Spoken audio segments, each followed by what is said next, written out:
안녕하세요. 마블성형외과 김준영 원장입니다. 오늘은 코 재수술에 대해서 알아보도록 하겠습니다. 코 재수술 고민이시라면 이 영상을 무조건 보시는 걸 추천드립니다.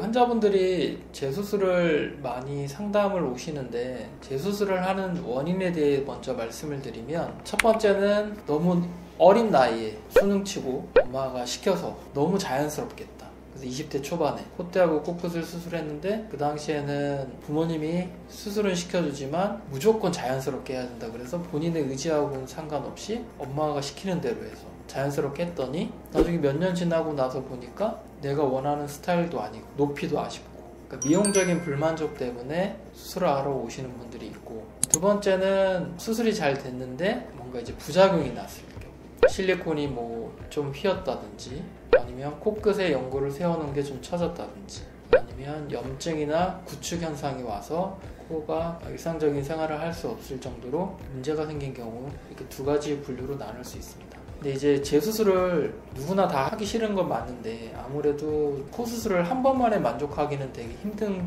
케이스가 많고, 그래서 보통은 재수술하러 오시는 환자분들은 이번이 마지막이다? 그런 심정으로 수술을 하러 오시는 분들이 진짜 많습니다. 그래서 아무래도 충분한 상담을 하고 원장님하고 현재 코의 상태라든지, 그 다음에 내가 원하는 코의 방향, 그 다음 모양에 대해서 충분히 심사숙고해서 결정하시는 걸 추천드립니다.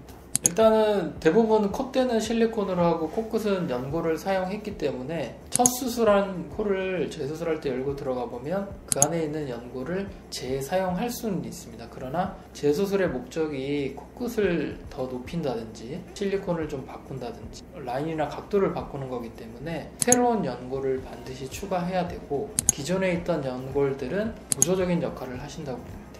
염증이 생긴 코 같은 경우에는 기존에 있는 연골들이 흡수되거나 녹아서 사라졌기 때문에 그런 연골들은 사용하기가 매우 힘듭니다. 그게 이제 보통은 코라는 게 이 피부 밑에 실리콘하고 연골의 세팅 값이 평면에 있기 때문에 코끝만 한다고 해서 콧대에 실리콘을 그대로 둘 수는 없습니다. 대신 이제 환자분이 원하시는 제 콧대는 마음에 드니까 코끝을 좀 더 포인트를 더 주세요 하시면 그 콧대하고 비슷한 실리콘으로 교체를 할 수는 있죠. 그리고 두 번째는 코끝은 마음에 드는데 콧대를 더 높여주세요 하시는 경우가 있는데, 이런 경우 같은 경우에는 콧대를 더 높여버리면 코끝이 상대적으로 처져 보일 수 있기 때문에 콧대하고 코끝을 같이 모양을 바꿔야 좀 더 예쁜 코가 나올 수 있습니다.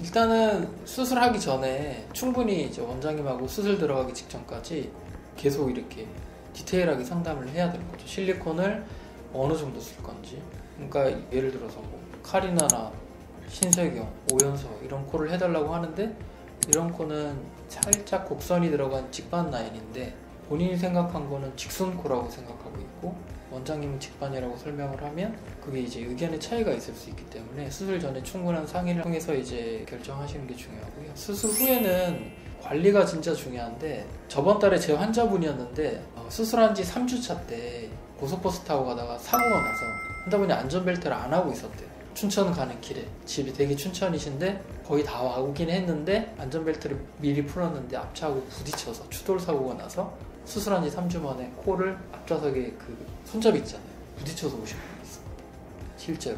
그래서 병원에 전화 와가지고 어떻게 해야 되냐고 오셨는데 코가 이렇게 빵 부어서 왔어요. 피가 찬 거죠. 이게 관리를 잘못하게 되면 아무리 저희가 예쁘게 해드려도 나중에 재수술을 해야 되는 경우가 생길 수 있습니다.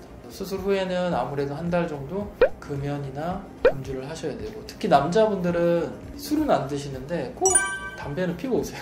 보면은 1주차 때 2주차 때 보면 꼭 담배를 피고 오셔가지고 자기 친구가 옆에서 폈다 그러고, 근데 이런 수술 후 관리를 제대로 안 따라주시면 나중에 염증 생기거나 그래서 재수술을 할 수 있는 확률이 높아집니다. 그래서 수술 후 관리도 되게 중요한 포인트입니다.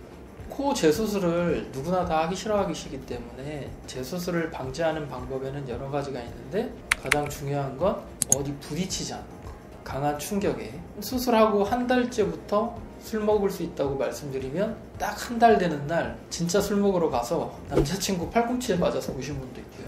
그다음에 강아지 애완견 머리에 부딪혀서 오신 분도 있고, 눈 수술하고 달라서 코 수술은 어디 강한 충격에 부딪히면 피가 나게 되고 실리콘 주변에 피가 고이면 그게 염증으로 발전해서 재수술을 할 수도 있습니다. 그래서 그런 점을 각별히 주의하셔야 됩니다.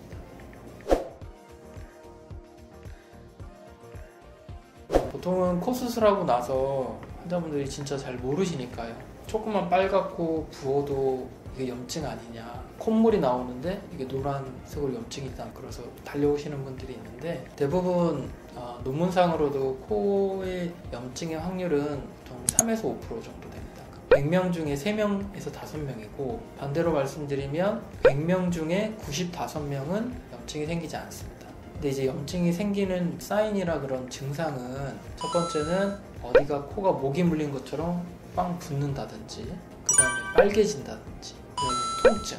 이게 통증은 지속적인 통증, 간헐적인 통증 말고, 그 다음에 코 안에서 콧물은 약간 투명한 색깔인데 약간 진한 겨자 색깔의 노란색 고름이 나온다든지, 이런 사인이 있으면 염증이 있다고 말씀드릴 수 있고, 근데 여기서 이제 환자분들이 걱정하시는 건, 염증 증상이 있더라도 병원에 와서 빨리 항생제 치료하고 적절히 진료를 보시면 대부분 가라앉습니다. 근데 이제 제 환자분 중에 남자분이셨는데 코끝에 이렇게 뭔가 뽀드락지 같이 여드름이 났는데 그거를 피부과에 다니셨던 거예요.